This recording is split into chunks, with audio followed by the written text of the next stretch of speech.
감사합니다.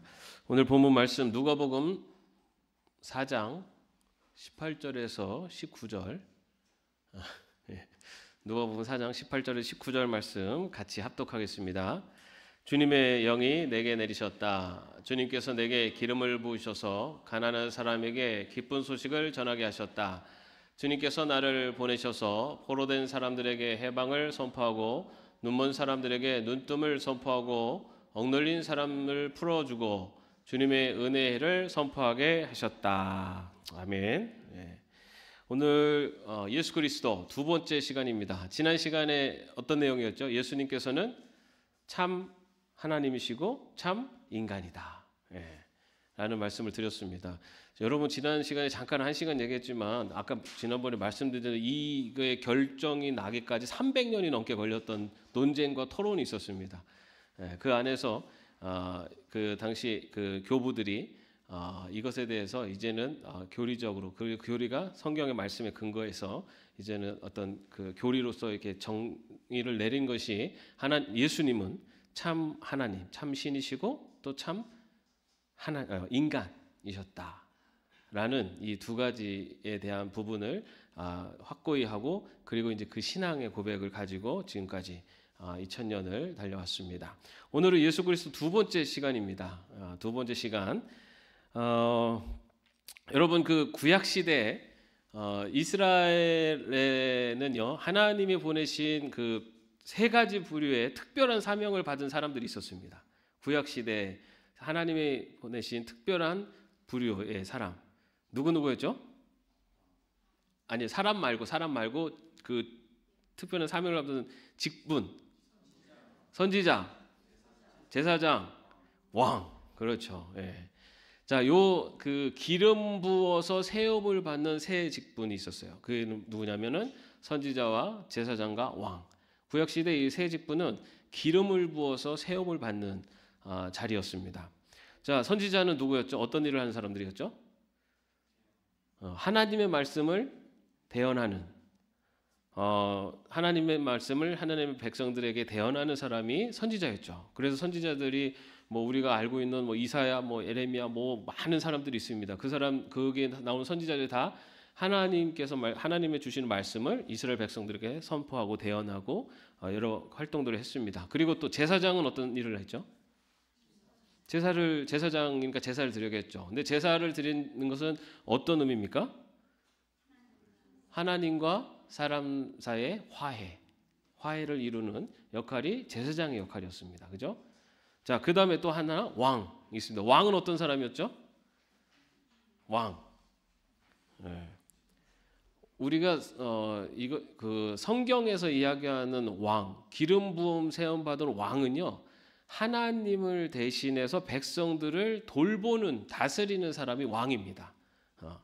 왕이 이 역사 속에서 어떤 권력과 기득권을 가진 자라고 하는 그런 흐름 속에서 왔지만 하나님께서 왕을 세우실 때는 하나님을 대신해서 하나님의 백성을 다스리는 그 직분으로 왕을 세우셨어요. 자, 그런데 그게 구약 시대 이제 기름 부음을 받은 새 직분이었는데 이 구약 시대의 새 직분이 신약 시대 예수님이 오시면서 이 새 직분을 누가 담당하시냐면은 예수님이 모두 담당을 하십니다. 오늘은 그 새 직분을 가지고 우리가 예수님이 어떻게 그 직분들을 감당하셨는가라는 것을 한번 살펴보겠습니다. 자, 여러분 퀴즈입니다. 하나님이 보내신 최초의 선지자는 누구일까요? 맞히시는 분에게는 이따 집에 가실 때 즐겁게 가실 수 있도록 기도해드리겠습니다. 자, 하나님 우리 최초의 선지자는 자 누구일까요? 모세입니다. 모세. 하나님께서 하나님께서 보낸 하나님 말씀을 대언하는 자로 보낸 최초의 선지자를 모세입니다. 자, 선지자는 아까 말씀드린 하나님의 말씀을 받아서 그리고 그 말씀을 하나님의 백성들에게 이렇게 선포하는 역할을 하게 되는데요. 선지자들이 선포했던 말씀은 대부분 하나님의 백성이 어떻게 살아야 되는지라고 하는 부분을 말씀했고 또 하나는 하나님 백성이 잘못하고 있는 것에 대해서 경고하는 그런 말씀을 했습니다.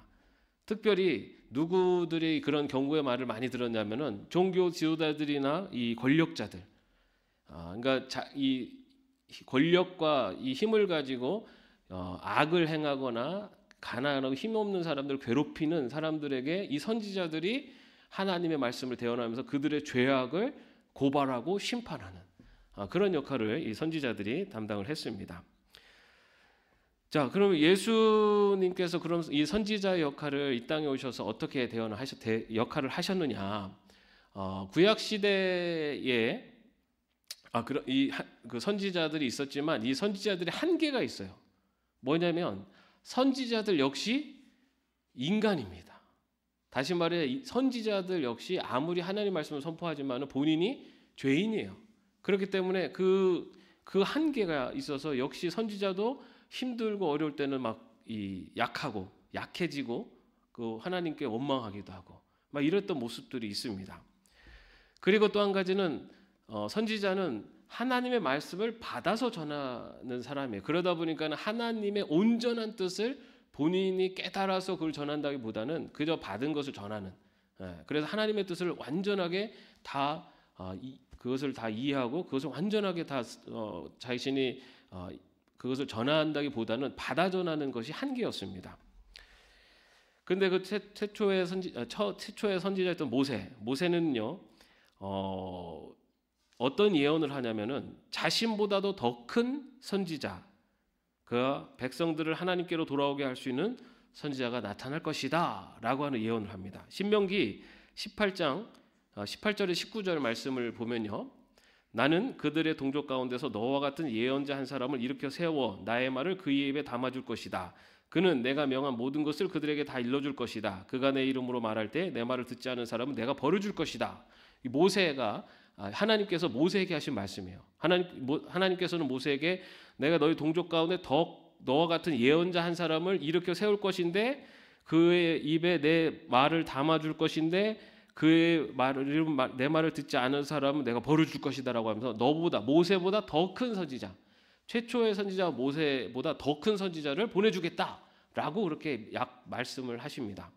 그래서 그 이후에 이제 선지자들이 등장을 하는데 예수님이 등장을 했을 때 그때 많은 사람들이 예수님을 보고 저분이 모세가 예언한 하나님께서 모세를 통해서 예언한 더 큰 선지자가 바로 예수님이다.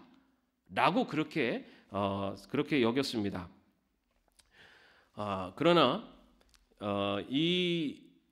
그래서 요한복음 6장 14절 말씀해 보면요, 사람들은 예수께서 행하신 표징을 보고 이분은 참으로 세상에 오시기로 된 그 예언자이다 하고 말하였다라고 기록하고 있어요. 사람들이 예수님을 선지자로 모세가 예언한 바로 그 선지자가 예수님이다라고 그렇게 여겼습니다.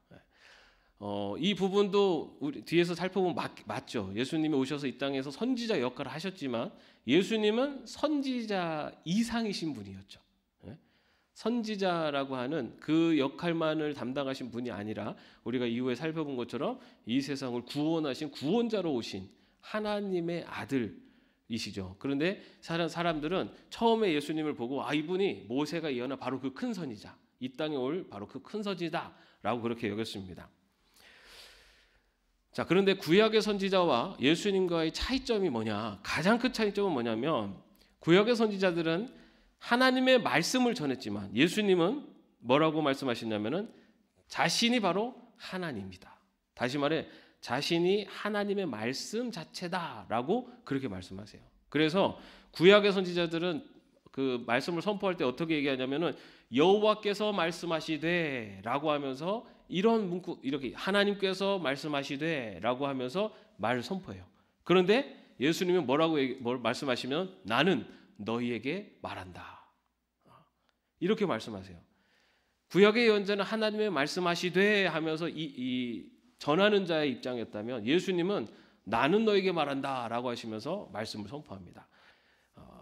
그런데 그 예수님이 선포하신 말씀이 어떤 말씀이었냐면 예수님도 이 땅에 오셔서 이 세상 가운데 어둠 속에 있었던 사람들에게 죄에 대해서 일깨워 주시죠. 죄에 대해서 일깨워 주시고 그리고 이 죄의 심판의 말씀을 전합니다.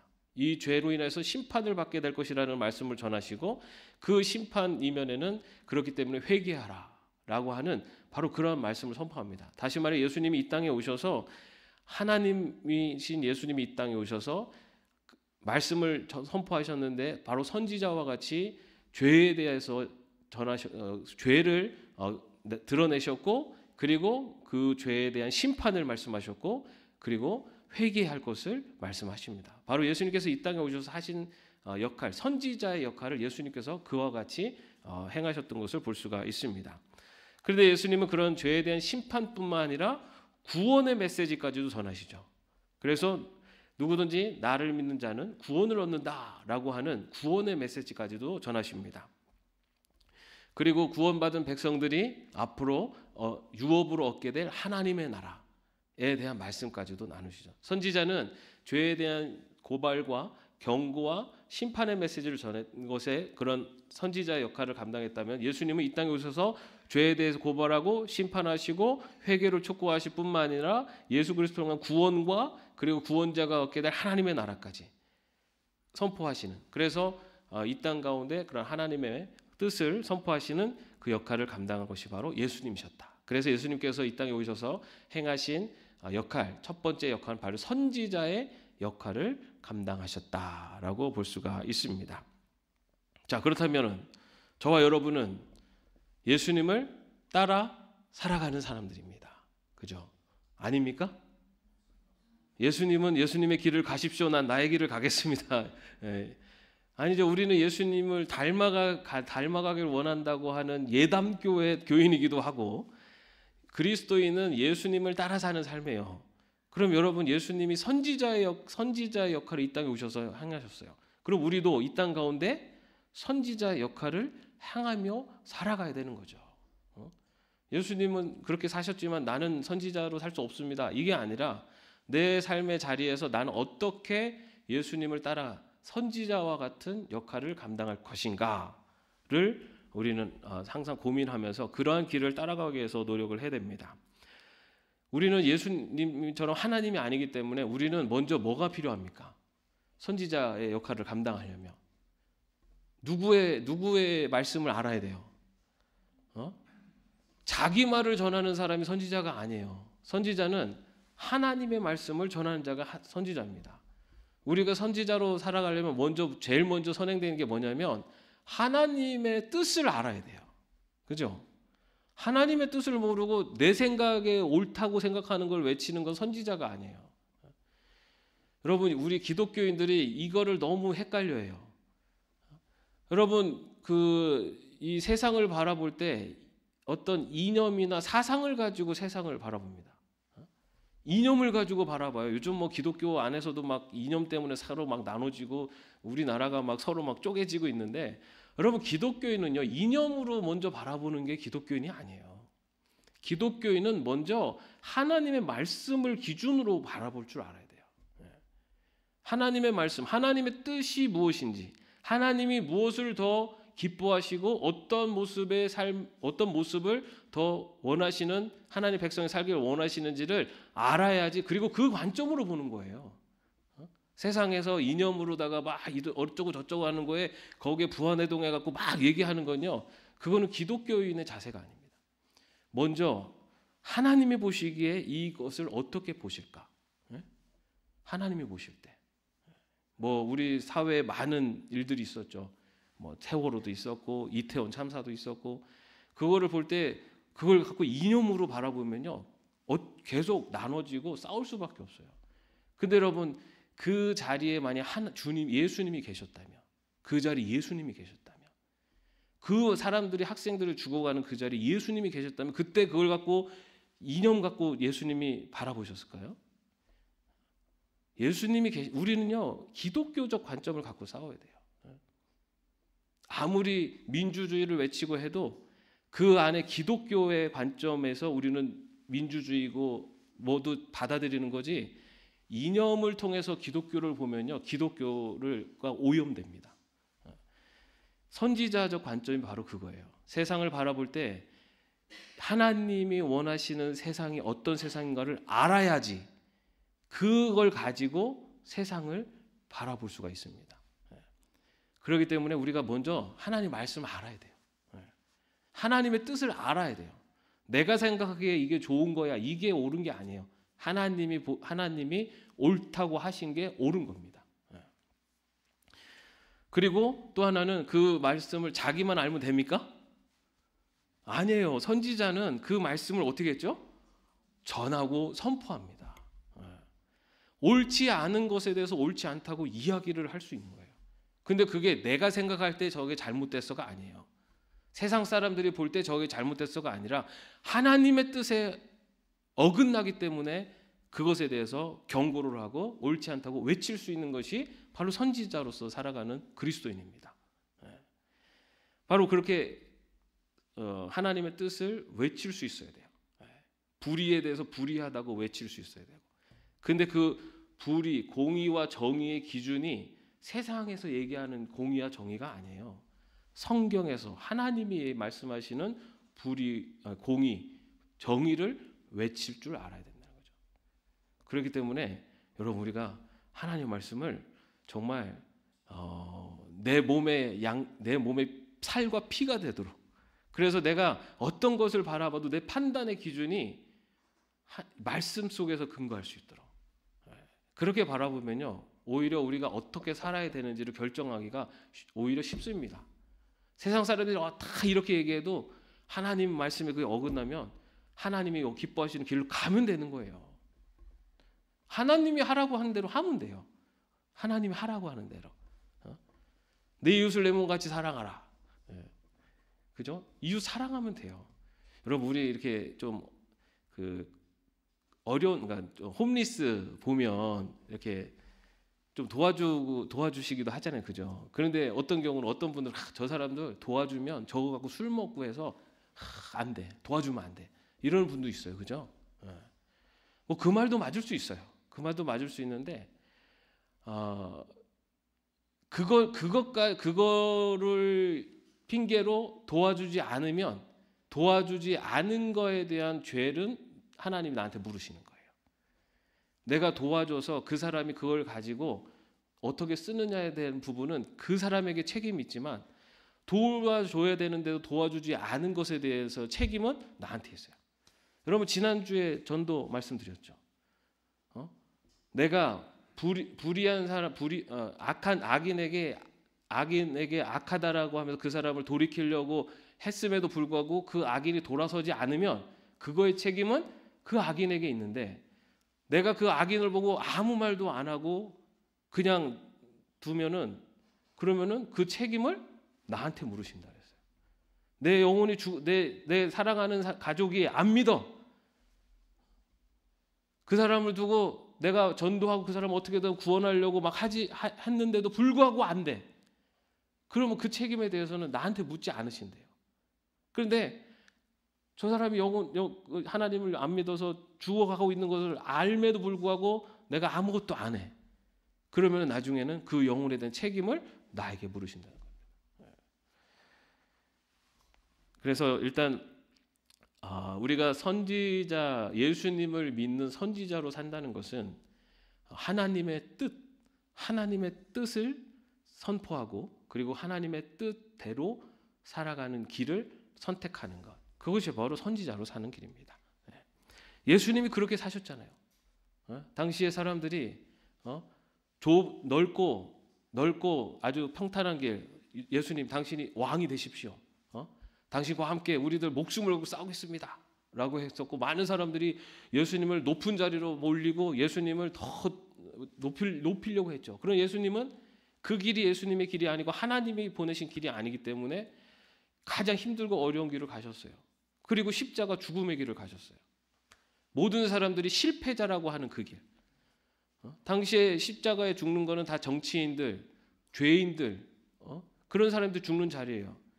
근데 예수님이 이 땅에 오신 이유, 그리고 이 땅에 걸어가실 하나님이 가라고 하신 길이 십자가의 길이었기 때문에 다른 사람이 다 실패한 길이라고 하는 길이었지만 그 길로 갔어요. 그게 그리스도인입니다. 선지자의 삶입니다. 하나님이 기뻐하시는 길이라면 세상 사람들이 어떻게 평가하느냐에 흔들리는 게 아니고 하나님이 기뻐하신 길을 선택해서 가는 거예요. 무조건. 예. 여러분 그런데 우리가 그냥 믿고요. 하나님이 기뻐하신 길을 선택해서 가면 그러면 하나님이 책임져 주세요. 이게 그리스도인에게 주시는 축복이에요. 근데 우리가 그거를 못 믿어. 요 길이 가야지 이게 하나님 기뻐하시는 길임을 알아요. 내가 세금 조금 이렇게 하면은 좀 세금 좀 덜 내도 되고 이렇게 하면은 조금 더 나한테 이득이 생겨. 근데 이거 불법이야. 근데 뭐 다른 사람들도 다 그래. 그러면서 그 돈 얼마를 포기를 못 해요. 그래가지고 잘못된 걸 알면서도 그걸 가요. 당장은 나한테 얼마간의 이익이 생길 줄 모르죠. 그런데 여러분 인생을 길게 놓고 보면요. 하나님의 은혜를 그리고 하나님의 역사하심을 믿는 사람들은 얼마간의 손해를 보더라도 하나님이 기뻐하는 길을 걸어가는 겁니다. 그러면 손해를 볼 수 있어요, 당장. 그런데 여러분 하나님은요. 하나님을 믿고 하나님의 뜻대로 살아가는 사람을 하나님이 책임져 주세요. 네? 하나님의 복을 받는 길은요 그거예요. 내가 생각할 때 이렇게 해서 뭔가를 더 많이 가져야지 이게 아니라 하나님이 원하시는 길을 선택해서 그 길로 가면은 그러면 하나님이 분명히 말씀하시잖아요. 이 모든 것을 너에게 더하겠다. 그죠? 그리고요 거기에다가 그런 길을 갈 때 하나님께서는 내 그 믿음을 보시고 그 신앙의 그릇을 보시고 그것을 감당할 수 있는 또 더 큰 은혜를 내려주세요. 여러분 하나님이 우리를 사랑하시잖아요. 믿으십니까? 여러분 하나님이 우리를 사랑하면 우리에게 더 많은 물질을 막 주시면 사랑하는 것 같아요. 그 물질을 제어할 수도 없는 그런 어린아이한테 큰 물질을 줘보세요. 그럼 어떻게 됩니까? 그 물질을 제어할 수 모르는 사람한테 갑자기 큰 물질이 들어오면 어떻게 돼요? 여러분 로또 뭐 당첨됐다고 하는 사람들 소식 안 들어보십니까? 로또 그 당첨되면 그 돈 갖고 내가 정말 얼마나 선하게 살고 막 우린 다 그 생각하잖아요. 하나님 로또 당첨되게 해주세요. 내가 그걸 가지고 선한 일을 하겠습니다. 다 그러잖아요. 그죠? 근데 그 많은 사람이 로또에 당첨돼 가지고 어떤 일을 걸어요? 그거를 감당할 수 없는 사람들이에요. 감당할 수 없는 그릇인데 너무나 많은 것들이 갑자기 오니까 그것 때문에 그 사람의 인생이 파멸로 갑니다. 여러분 하나님이 하나님의 백성을 사랑하시기 때문에 그 그릇에 감당할 만큼만 주시는 거예요. 근데 여러분 우리가 그 그릇을 키워가면요. 하나님 그 그릇에 키운 그릇만큼 주십니다. 그게 하나님이 복 주시는 방법인데 우리는 거꾸로 생각해요. 내 그릇은 요만한데 여기다가 막 더 채우기 달라고만 해요. 채워줘봐야 뭐예요? 넘쳐나서 다 놓쳐버리는 거야. 때로는 이것 때문에 그 있는 그릇마저도 다 깨지는데 그 무게를 감당 못해서. 하나님이 복을 주실 수 있는 그릇을 만드세요. 그게 뭐냐면 하나님의 뜻대로 가는 겁니다. 지금 당장 내 생각 죄송합니다. 내 짱구를 굴려가지고 이게 좋겠다 이게 아니라 하나님이 기뻐하시고 하나님이 원하시는 길을 선택하는 겁니다. 그러면 하나님이 그 그릇이 커지면 거기에 그 맞게 턱턱 주시는데 놀랍게 주세요. 그 은혜를 맛보며 사는 사람들이 그리스도인이에요. 그게 하나님의 축복을 누리며 사는 길입니다.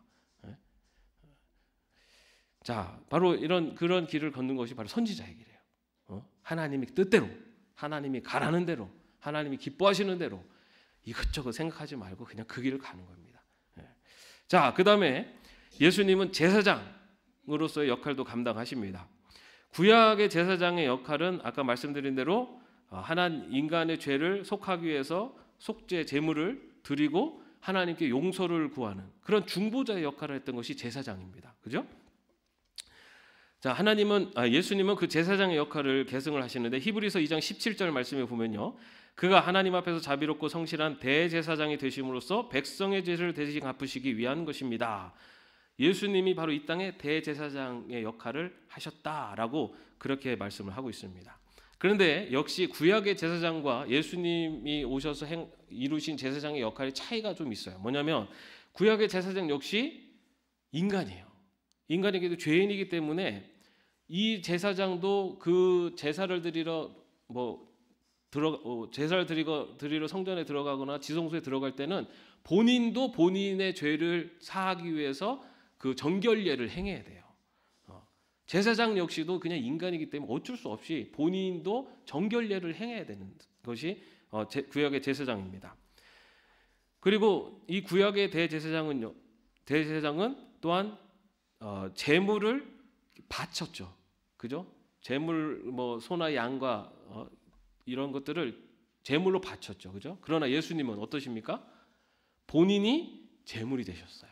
그죠? 그런 차이점이 있습니다. 그리고 구약의 제사장은 죄인이었지만은 지난번에 말씀드린 대로 예수님은 하나님이시기 때문에 하나님은 죄가 없는 분이죠. 그렇기 때문에 예수님은 죄가 없는 인간으로 하나님으로서 제사장의 역할을 감당하십니다. 그 다음에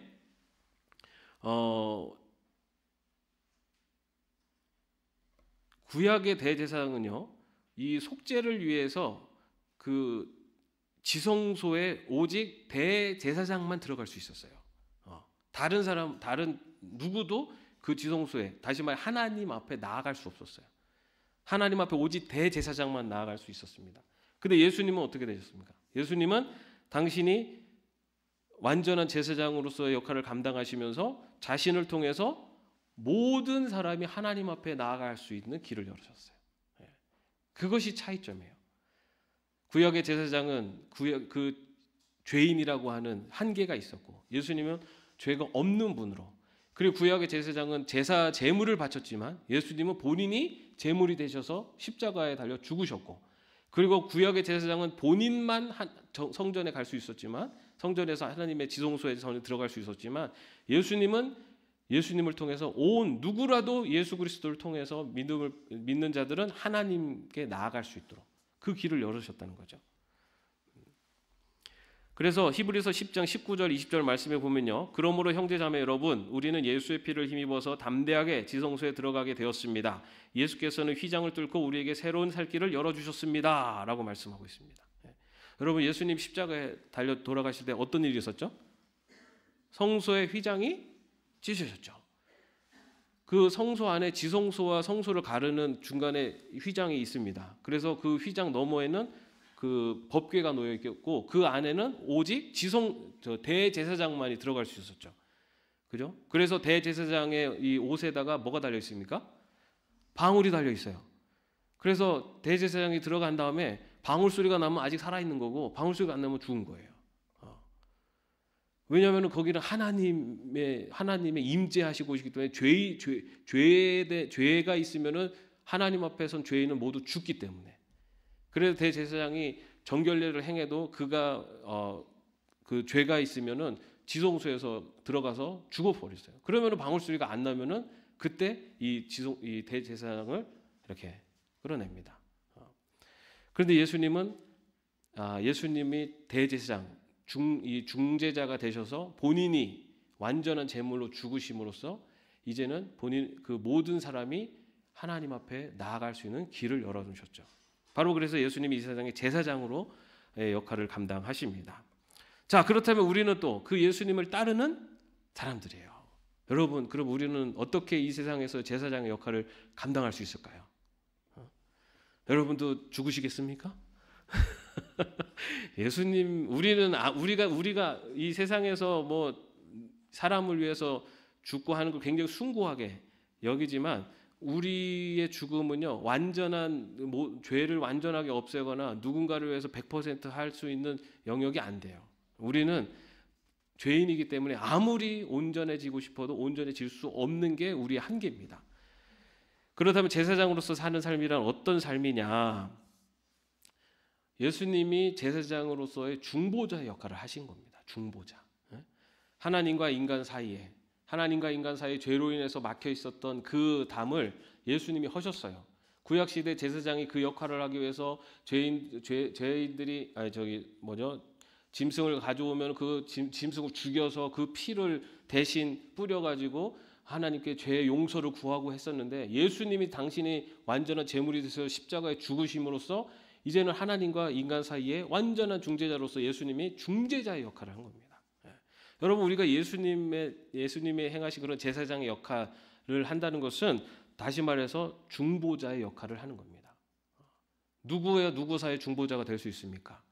여러분, 우리는 하나님과 인간 사이의 중보자는 될 수 없어요. 그거는 예수님이 하셨어요. 우리는 어떤 누구의 중보자가 될 수 있죠? 우리는 우리 인간과 인간 사이에, 인간과 사회 사이에, 인간과 자연 사이에 중보자 역할을 하는 겁니다. 누구의 뜻대로? 하나님의 뜻대로. 그래서 형제 자매를 위해서 중보자의 역할을 하는 것. 그래서 평화를 이뤄내고 화해를 이뤄내는 역할. 그것이 바로 제사장으로 사는 겁니다. 여러분, 우리가 있는 곳에, 우리가 가는 곳에 불화가 일어나고 갈등이 일어나면 그건 제사장으로 사는 게 아니에요. 제사장은 여러분이 가는 곳에 갈등이 있고 분열이 있는 곳에 여러분이 가면 거기서 화해가 일어나고 평화가 일어나는 거예요. 그게 제사장의 역할입니다. 그 역할을 하는 거예요. 그런데 여러분, 그 역할이 쉽습니까? 어렵습니까? 예수님은 죽으셨어요. 쉽지 않은 거죠. 중재자의 역할이, 중보자의 역할이 쉽지 않아요. 갈등이 있는 사람들을 화해시킬 수 있는 것, 내가 그만큼 노력해야 되고요. 그리고 이 사회와 인간 사이, 이 사회 구조와 인간 사이에서의 갈등이 있는 것을 해소시키려면은 그 안에서 수많은 노력과 수고가 있어야 되죠. 자연과 인간 세계에 이 갈등되어져서 이 서로 인간은 자연을 파괴하고 파괴된 자연은 다시 인간에게 재앙으로 오고, 이런 관계를 화해시키는 역할은요, 그걸 위해서 우리는 그 역할을 중보자로서 역할을 감당해야 돼요.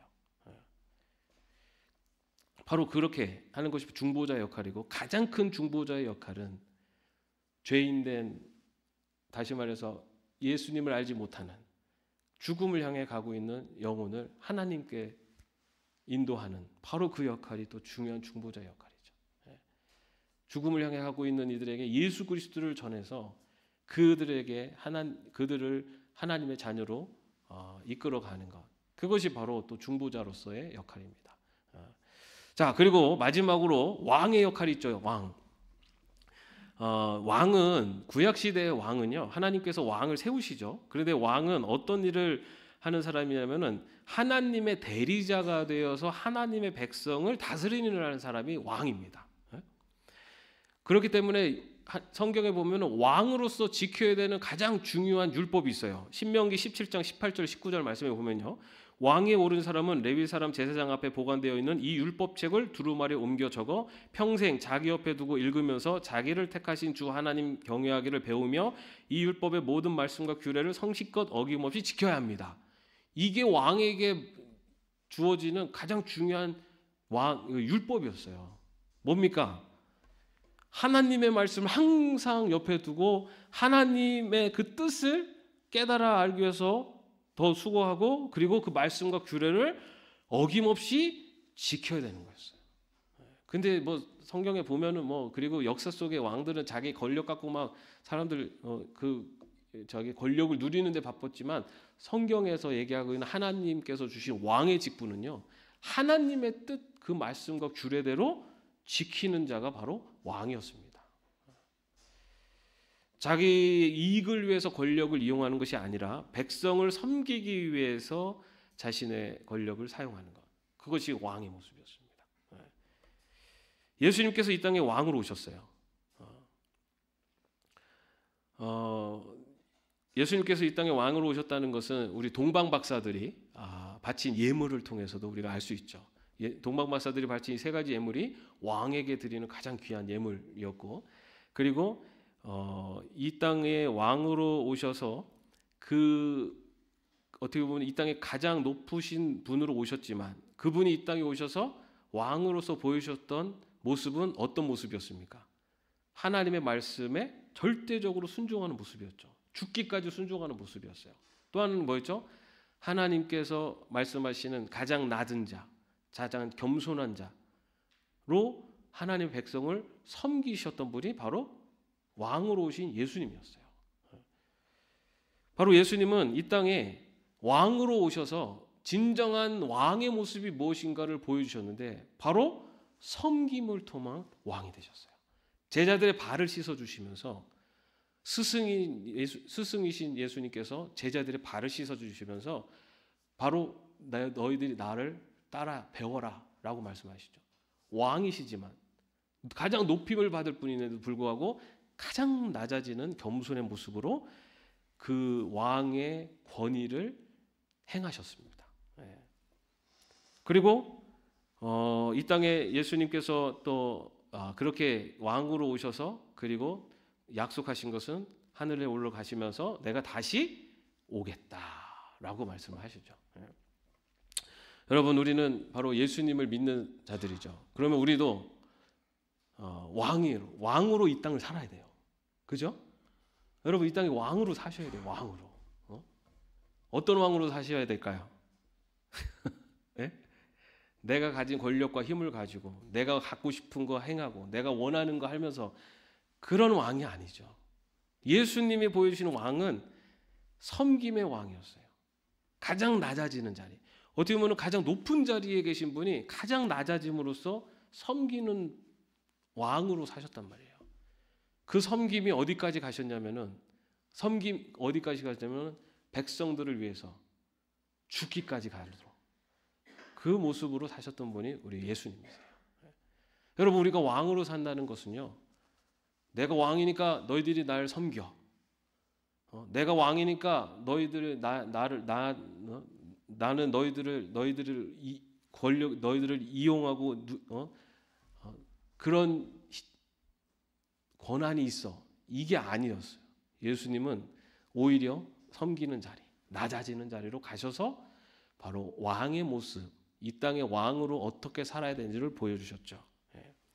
바로 우리가 예수님의 그런 왕으로서의 예수님을 모시고 또 그분을 믿고 사는 사람들이라면 섬김의 왕으로 살아가는 것. 그것이 바로 왕으로 오신 예수님을 믿는 하나님 백성의 모습이 되어야 될 줄로 믿습니다. 여러분, 예수님이 이 땅에 오셔서 세 가지 역할을 감당하셨죠. 먼저 첫 번째는 선지자, 그죠? 하나님의 말씀을 선포하고, 그리고 구원의 길을 선포하고, 그래서 하나님의 뜻을 선포하고, 그리고 이 세상의 정의와 공의를 선포하고 그 길로 행했던 것이 선지자였어요. 또 하나는 뭐였죠? 제사장. 제사장은 중보자의 역할이었어요. 그죠?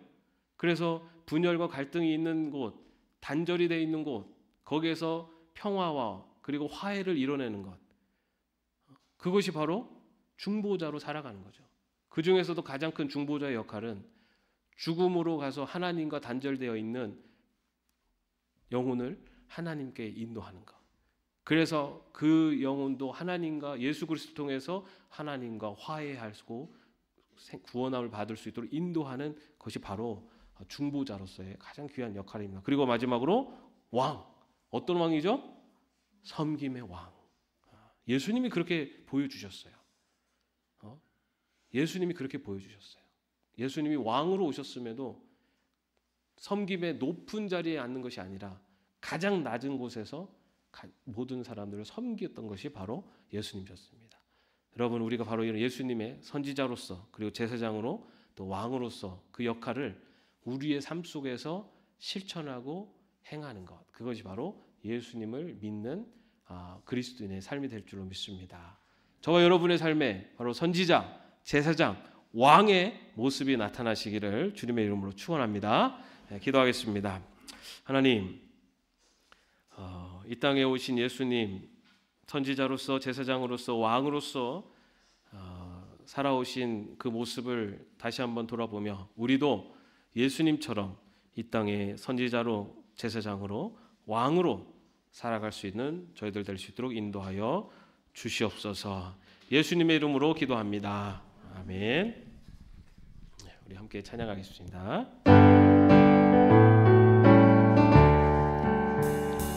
오직 주의 사랑에 매여 내 영 기뻐 노래합니다. 이 소망의 언덕 기쁨의 땅에서 주께 사랑 드립니다.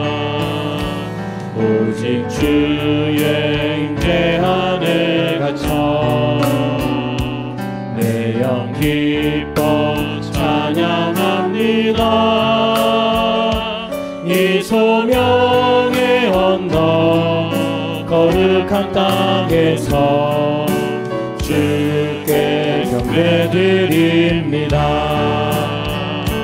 주께서 주신 모든 은혜 나는 말할 수 없네. 내 영혼 주여리 주 따르렵니다. 주께 내 삶들이. 시간에 우리 함께 기도하겠습니다. 주님, 이 땅에 주님을 따라 사는 선지자로, 제사장으로, 또 왕으로 살아갈 수 있도록 인도하여 주옵소서. 우리 함께 기도하겠습니다. 주님 아버지, 이 시간에도 아버지는 주님께서 이 땅에 선지자로, 제사장으로, 왕으로 오신 주님에 대해서 함께 나눴습니다. 아버지는 우리가 정말 살아가면서 예수님을 따르는 자가 되게 하여 주옵소서. 예수 그리스도께서 이 땅의 선지자 역할을 감당하시며 하나님의 말씀을 선포하고 정의와 정의를 선포하시고 죄를 아버지는 드러내시고 아버지 하나님 땅 가운데 그리스도의 정의와 공의를 아버지 선포하신 듯이 아버지 우리들이 있는 곳에서 아버지 하나님 우리들이 있는 그곳이 하나님 말씀이 선포되어지게 하시고 또한 그들과 아픔이 있는 모든 이들이 아버지 하나님 주 그리스도의 사랑을, 주 그리스도의 공의와 정의를 아버지 하나님 다시 회복할 수 있는 역할을 감당하게 하여 주옵소서. 아버지 하나님 제사장으로 부르셨습니다. 아버지 하나님의 분열과 갈등이 있는 곳, 아버지 아픔과 아버지 하나님의 슬픔이 있는 곳, 아버지 하나님의 그리스도인으로서 이 땅을 살아가며 아버지 하나님 하나님의 백성으로 중재와 중보자의 역할을 감당하여 화해와 평화를 이뤄가는 저희들 되게 하여 주옵소서. 아버지 하나님 왕으로서 아버지 섬김으로 나타나신 주님을 따라 살아가게 하여 주옵소서. 아버지 가장 낮은 자의 모습으로 섬기며 아버지 하나님 주님이 우리에게 보여주셨듯이 아버지 하나님 섬기는 종, 아버지 하나님의 겸손한 종, 아버지 하나님 주님께서 아버지 하나님 살아오신 그 모습을 닮아가는 저희들 되시도록 인도하여 주시옵소서. 아버지 주님을 믿는 자로 예수 그리스도를 따르는 자로 아버지 살아갈 때 하나님께서 역사하여 주시옵소서. 우리 주께 감사드립니다. 주님, 이 땅에 예수님께서 이 땅에 선지자로, 제사장으로, 또 왕으로 사셨던 모습을 다시 한번 기억하게 하시고 마음에 새기게 하시고 또 따라 살아갈 수 있도록 인도하여 주시옵소서. 주 예수 그리스도의 은혜와 하나님의 사랑하심과 성령님의 교통하심과 동행하심이 예수님을 따라 이 땅 가운데 선지자로, 제사장으로, 왕으로 살아가기로 마음속에 결단한 주의 종들 머리 위에 이제로부터 영원까지 함께 없으시기를 간절히 축원하옵나이다. 아멘.